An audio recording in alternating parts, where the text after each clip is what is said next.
Mga idol, may adlaw. So ta karon diri sa lungsod sa Dumanhog mga idol, diri sa bagong merkado nila.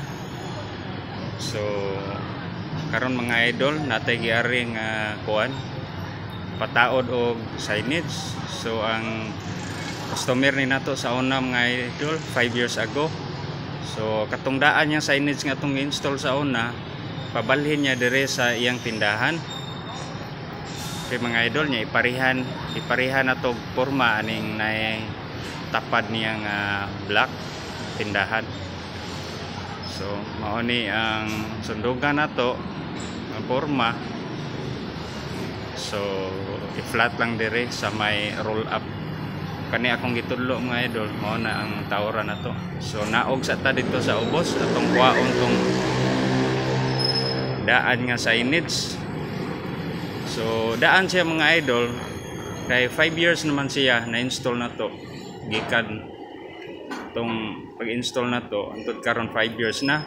So makita na to mga idol, wa gyud siya kuan gyud klaro pa kayo iyang signage o lig-on pa kayo. So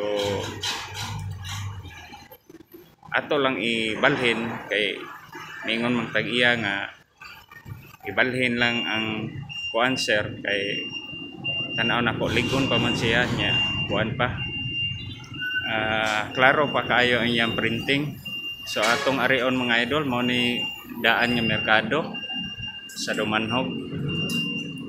So tapad ra sa bag-ong merkado mga idol. Kani nga signage nga akong gitudlo mao ni siya, mao ni atong ibalhin. So nag-abog yung kay siya kay wanay hinlo. So ato ra nang hinloan mga idol, nagkumagtangtang. So ato nang gitangtang na dungmaman kat na sa ibabaw. So naapog ko nagunit mga idol. O kani sa dungmaman mao ni akong partner mga idol usahay sa pag-install og mga signage katong ibuhat atong signage sa impyang sa may tapon. So siya akong partner ato mga idol. Karon ako siyang di partner po dani kay okay ra gyud kay sidong maman. Bugihan po ning bata apod. Ug karon mga idol ato nang gi natangtang ng mga idol ang signage. So ato nang gikuha ang existing support niya. Okay, mubangil man ni mga idol, nagtaod. So atong gilimpyuhan, atong gitrapuhan para mo balik siya bago mga idol. Wala gyud mapusgaw ang iyang kuan, ang iyang color. So mao gihapon mga idol, tinaw gihapon kayo iyang printing o ligon gihapon kayo iyang support mga idol. So ato lang gilimpyuhan kay para inigtaod nato mura po siya bag-o gihapon nga gibuhat.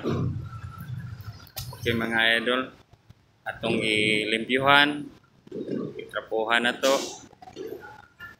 Okay. Mga idol, atong gitangtang ubang support niya mga idol. So ato nang gidadiri sa taas mga idol ang signage. So tangtangon taning ubang support kay din aman siya kinahanglanon kay flat naman ni nato sa iyang wall mga idol dito sa ibabaw sa roll up. So ipapilit lang din siya. So atong gitangtang ubang support para inigtaod ato dili siya mobangil.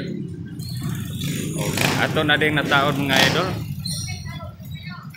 Dalir kay nataod mga idol ang atong kuan. So ato lang gipaligunan, nagbuhat ng tag bracket mga idol sa ibabaw nga mo fit siya. Nagbuhat tag bracket sa iyang kuan nga naka-attach sa frame sa signage. Nya kay di man ta pwede maka-welding mga idol kay na may mga wiring sa ibabaw nga dapat na tong di gyud ato kinahanglang magkuantag mga welding nga idol sa ibabaw. So ato lang gi fit lang nato nya atong gipaligunan sa ibabaw So ligon kayo nga tong kuan pagka sangat mga idol. Okay, so ngadto na ta, ginahuman na nato. Okay mga idol, so ato na me nung maman mone akong kauban mga idol. Trabaho si Dong Maman. Mo pa ni kauban ako mga idol sa mga signage nga atong ipagkuan. Trabaho. Okay.